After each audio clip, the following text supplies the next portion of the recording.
Welcome to another exciting episode of Humanity 8.0, a podcast where we talk about our post-truth present and our transhuman future, with the aim of sketching out the outlines of what awaits us in the years and the decades ahead of us.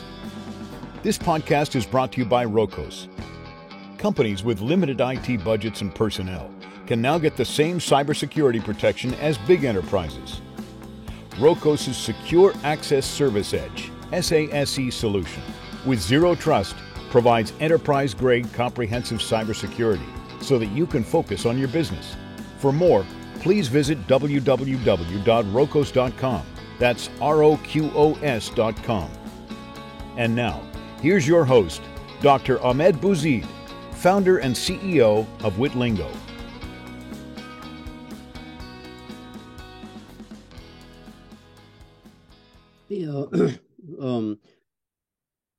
Avant de pouvoir, moi, aller à l'Internet et poser des questions et lire des articles et de faire des recherches soi-même, c'est-à-dire, il y avait l'expert, the expert, expert, et on demande au expert qui est un être humain, comme moi. Et on lui demande une question, il nous donne la réponse et voilà, on l'accepte. On ne fait pas des recherches qui est cet expert. On les voit, même aujourd'hui, dans la télé, on les invite et puis ils disent X et puis tout le monde dit X parce que c'est un expert, c'est un humain. Donc, est-ce que c'est un problème nouveau, cette inégalité? La différence, c'est que, voilà, c'est black box, mais l'expert humain, lui aussi, c'est une black box. La différence pour moi, c'est que moi, si je vois ce ChatGPT, this tool, comme un outil, un outil avec d'autres outils que je peux utiliser pour arriver à quelque chose qui est utile pour moi, une piece of information, quoi, une conclusion que je pense qu'elle est, elle est probable. Quoi. C'est mieux que de consulter un expert humain. Même s'il se déclare que je suis de Harvard, etc., avec ses diplômes-là, moi, c'est une black box et donc j'ai aucun recours à faire quelque chose autre que d'accepter ou de rejeter ce qu'il dit ou ce qu'elle dit. Alors que si j'ai des outils, et parmi eux, il y a des artificial intelligence trucs, je peux je peux faire quelque chose qui est actif, c'est-à-dire que je ne suis pas tout à fait à la mercy, mercy of the expert. Donc, la notion de l'expert, on peut peut-être dire que the expert, le human expert avant c'était une intelligence artificielle biologique. Voilà. Elle existait là-bas et puis elle avait un nom, elle avait des diplômes, cette intelligence. Et c'est quoi la différence? Voilà. La grosse différence, si vous voulez, fondamentalement, c'est que l'expert dont vous parlez, en fait, il est dépositaire d'un savoir qui a été certifié et évalué par une communauté. Alors après, vous pouvez avoir des communautés qui évaluent mal ou certifient mal les savoirs, et vous pouvez avoir des experts qui abusent de leur savoir, etc., etc. Mais ce que je veux dire, c'est qu'il faut faire une distinction quand même assez claire et éviter de parler d'intelligence artificielle pour les humains, pour les machines, etc. Éviter ce terme. Il faut faire une différence assez claire entre un savoir qui a été certifié, évalué par des pairs, par une communauté de pairs, et du calcul automatisé. Ce n'est pas la même chose. Donc, l'expert, normalement, il est censé avoir pratiqué un savoir pendant un certain nombre d'années et avoir été certifié à travers des diplômes divers et variés par, en fait, une communauté de sachants, si vous voulez, qui ont reconnu son expertise, son savoir. Et c'est pour ça qu'il peut avoir une certaine autorité. Alors, ensuite, il peut abuser de cette autorité. Je ne suis pas en train de dire que... Voilà. Mais par ailleurs, ce que produit un dispositif comme ChatGPT, ce sont des calculs automatisés, probabilistes et statistiques. C'est-à-dire qu'il n'y a personne qui certifie le texte que la machine génère, il n'y a personne qui l'évalue, il n'y a personne qui l'interprète. Donc, toutes les activités de certification, d'évaluation, de délibération, de discussion, de débat, qui sont les activités qui permettent qu'un savoir existe, sont éliminées à travers ces dispositifs. Donc, ces dispositifs ne produisent pas de savoir. Ils produisent des suites de mots probables, ce qui est très différent parce que, comme vous le savez, les grands noms, disons, les grands savants, si vous voulez, qui sont restés dans l'histoire, hein, ont produit des théories qui étaient tout à fait improbables. Hein. La théorie de la relativité d'Einstein, avant Einstein, elle était tout à fait improbable. Hein. Donc, toutes les grandes théories, si vous voulez, mathématiques, physiques, biologiques, philosophiques, hein, avant d'avoir été produites par l'inventeur qui les a produits, elles n'auraient pas pu être déduites des données du passé. Hein. Ça, c'est impossible. Hein. Elles n'auraient pas pu être calculées par rapport au passé. Or, ces dispositifs-là, hein, qu'on appelle des intelligences artificielles, mais j'insiste là-dessus, qui sont en fait des automates computationnels, calculent des suites de mots, des suites de données probables à partir du passé. Hein. Donc, ils ne peuvent rien créer et apporter de nouveau. Ils ne produisent pas de savoir. Et d'ailleurs, ceux qui les ont produits savent très bien qu'ils ne produisent pas de savoir. Hein. Ce sont nous, les utilisateurs, qui nous faisons en quelque sorte tromper par la machine et qui commençons à chercher des informations avec ces dispositifs-là. Mais ce ne sont pas du tout des moteurs de recherche, ces dispositifs-là. Hein. Google a créé un moteur de recherche, d'autres entreprises créent d'autres moteurs de recherche. En France, il y a Quant, qui est un moteur de recherche alternatif à Google. Bon, ce sont des moteurs de recherche, c'est-à-dire ce sont des technologies qui ont été créées pour que vous puissiez aller chercher des informations, avoir accès à différentes sources d'informations, même s'il y a toutes sortes de problèmes qui se posent, puisque vous allez avoir certains sites qui sont plus référencés que d'autres. L'économie aussi et le modèle d'affaires qui est derrière le moteur de recherche va induire des choses en termes de référencement. Hein. Mais ce que je veux dire, c'est que ce sont des technologies qui ont pour fonctionnalité de permettre aux utilisateurs d'aller chercher de l'information. Les technologies comme ChatGPT n'ont pas du tout cette fonction à la base. Hein. C'est nous qui les utilisons comme ça parce qu'elles sont designées de telle manière à ce que ça nous donne envie de poser toutes sortes de questions à la machine. Mais en fait, ce sont des générations de mots probables. Hein. Générer des mots probables n'a jamais permis de donner des informations ou de produire du savoir. Hein. Donc attention, il faut bien distinguer ça. Maintenant, ce que vous avez dit tout à l'heure au sujet des experts, c'est tout de même très intéressant parce que vous avez raison, en fait, de dire que face à un expert, on peut tout à fait se retrouver dans une position de consommateur, finalement. Et c'est pour ça que moi, je cite dans le livre, hein, je cite les propos de Kant, vous savez, dans son texte sur qu'est-ce que les Lumières. Kant parle du livre. Et dit finalement, quand j'ai un livre face à moi, je peux très bien répéter bêtement ce que j'ai lu dans le livre, ne pas penser par moi-même, ne pas réfléchir par moi-même, et puis en fait me contenter de répéter un savoir que je n'ai pas compris. Et vous savez que Platon disait un peu la même chose des sophistes. Hein. Platon disait, bah, le sophiste, en fait, c'est celui qui vient me vendre son savoir. Moi, je n'ai qu'à le répéter, j'ai l'impression d'être très intelligent, mais j'ai pas réfléchi, j'ai pas critiqué, je me suis pas posé de questions, si vous voulez. Et puis, en plus, en général, ça coûte très cher. Hein, d'écouter les sophistes, puisque les sophistes se font payer, à la différence des philosophes. Bon, et donc, si vous voulez, le point important ici, c'est bien de voir qu'effectivement, cette position de consommation par rapport à un savoir externalisé, elle ne date pas du tout du numérique, mais que précisément les technologies numériques permettaient de faire des choses extraordinaires de ce point de vue-là. Le meilleur exemple, c'est Wikipédia. Wikipédia, c'était précisément la possibilité de partager des savoirs collectivement, hein, et de ne pas faire reposer, si vous voulez, le savoir sur un dispositif vertical avec un détenteur du savoir qui impose son savoir à tous les autres. Hein. Wikipédia permet précisément une diversité des points de vue, une confrontation des points de vue, la délibération, l'interprétation, l'évaluation, la certification par les pairs. Mais ChatGPT, où les grands modèles de langage ne permettent pas du tout ça, puisque c'est de l'automatisation, si vous voulez, c'est du calcul statistique. Hein. C'est pas du tout la même chose. Donc, moi, je ne condamne absolument pas le numérique en général. J'invite chacun à s'interroger sur les fonctionnalités techniques et les modèles d'affaires des dispositifs technologiques pour voir s'ils sont mis au service de l'intelligence collective et du partage des savoirs.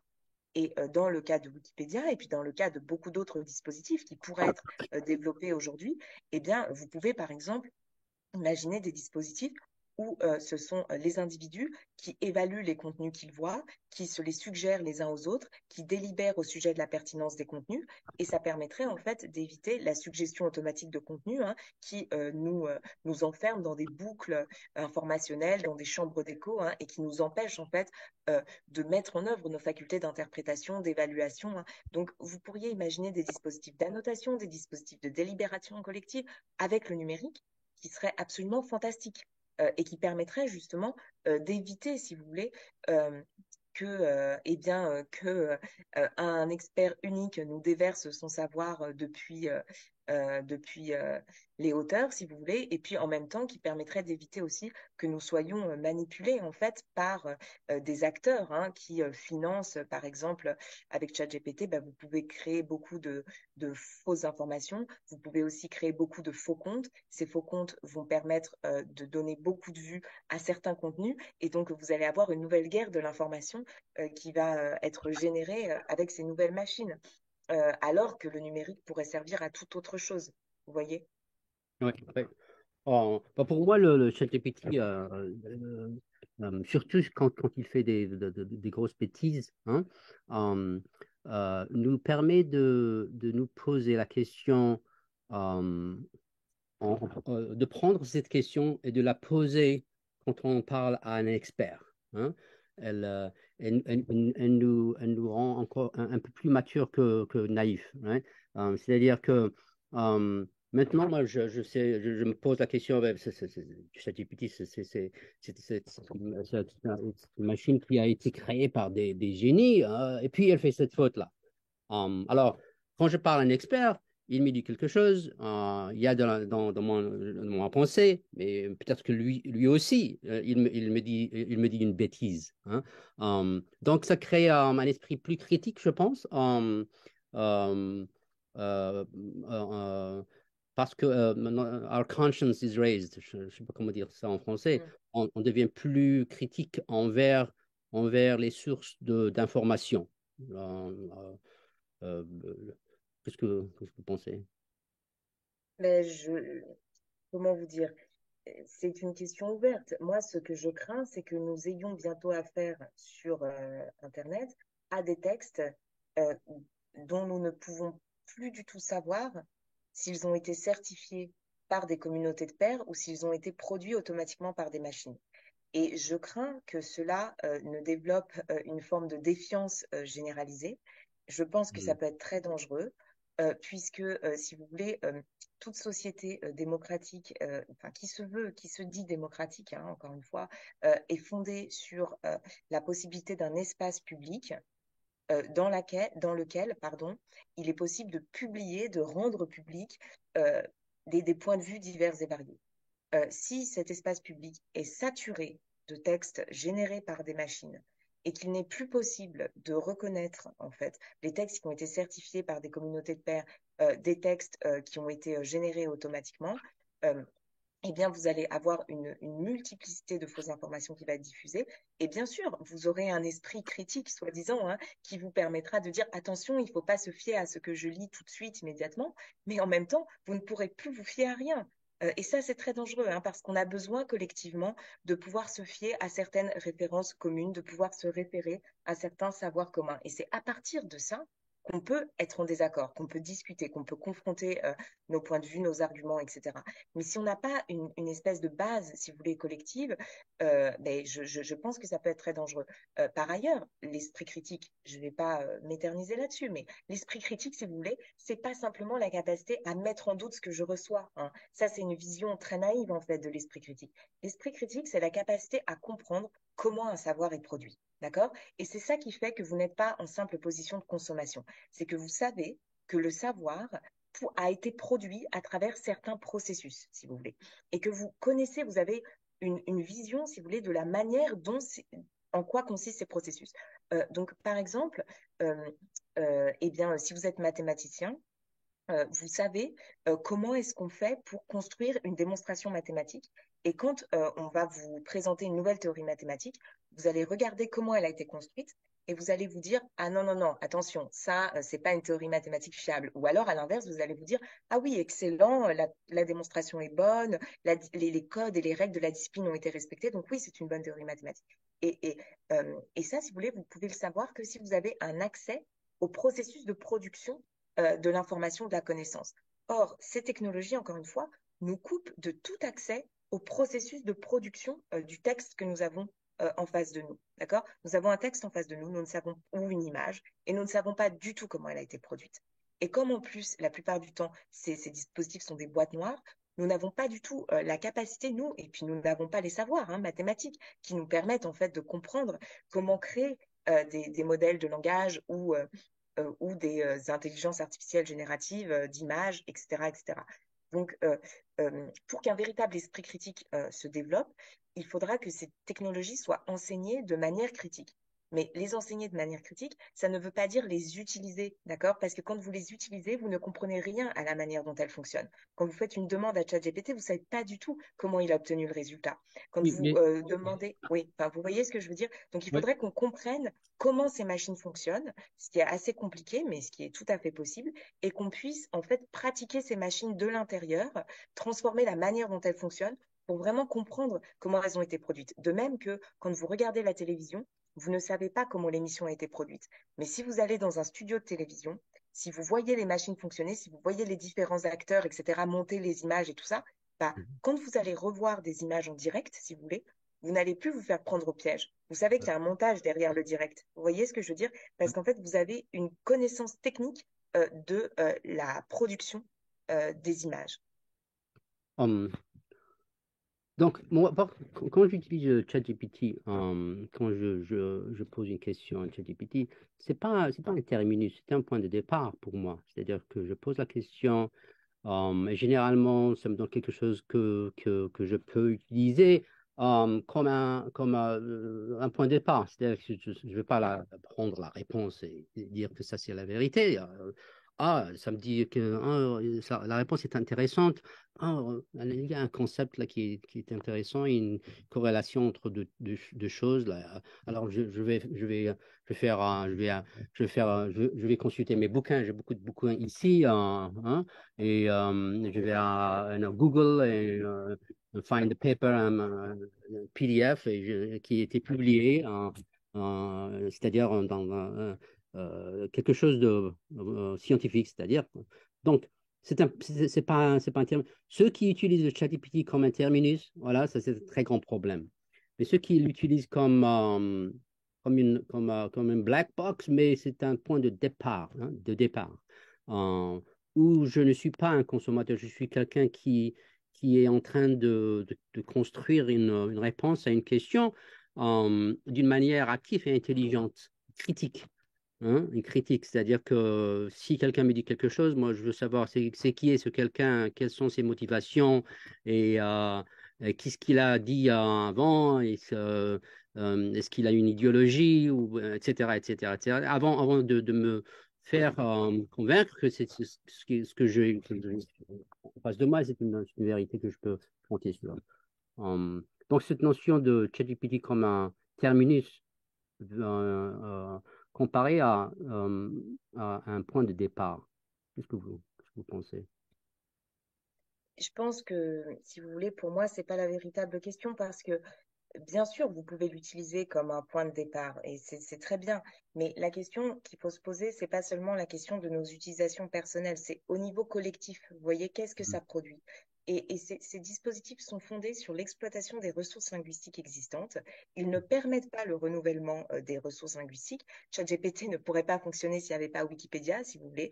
Donc, s'il n'y avait pas eu toutes sortes en fait de savoirs produits, certifiés par des humains auparavant, parce que le système ne fonctionne que sur les données produites par des humains, si vous voulez, parce que comme il génère des suites de mots probables, si vous lui donnez en entrée des textes qui n'ont aucun sens, eh bien, il va générer en sortie des textes qui n'ont aucun sens, si vous voulez. Il ne fait que calculer par rapport aux données qu'il a stockées les suites de mots les plus probables.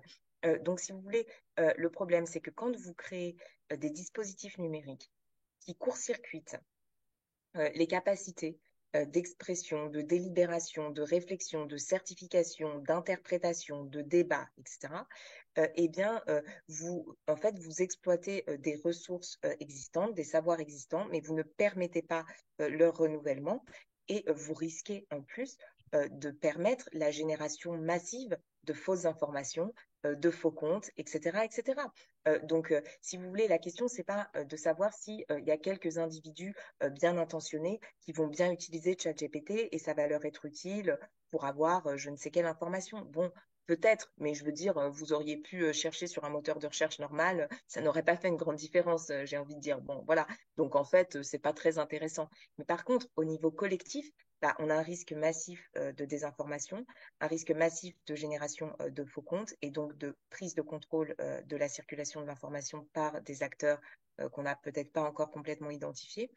Et puis, on a un risque, en fait, de perte des capacités d'écriture, de perte de la pratique, si vous voulez, de l'écriture, qui est en fait fondamentale dans la capacité de penser. Hein. Si vous n'exercez plus vos capacités d'argumentation, vos capacités de narration, vos capacités de rédaction, vous perdez vos capacités de penser. Et si vous prenez l'habitude de tout demander, si vous voulez, à un dispositif dont vous ne comprenez même pas le fonctionnement, eh bien, vous n'allez plus être capable de penser autrement qu'en donnant des ordres à une machine, si vous voulez. Et donner un ordre à une machine, ce n'est pas exercer ses facultés de pensée.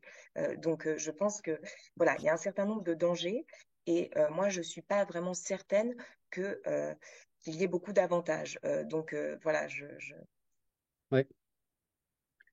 Donc, ma dernière question, l'heure est... ouais, ça va passer très vite.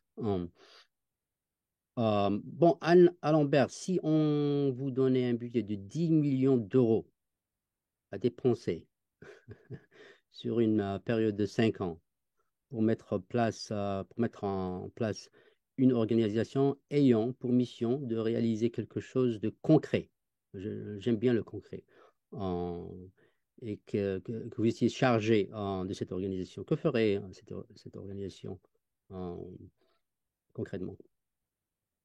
bah, en fait, je pense que j'essaierai de mettre en place des projets de recherche contributive parce que j'avais participé donc avec le philosophe Bernard Stiegler à un programme de recherche contributive qui avait pour but en fait de mettre en œuvre des processus de déprolétarisation par rapport aux technologies numériques.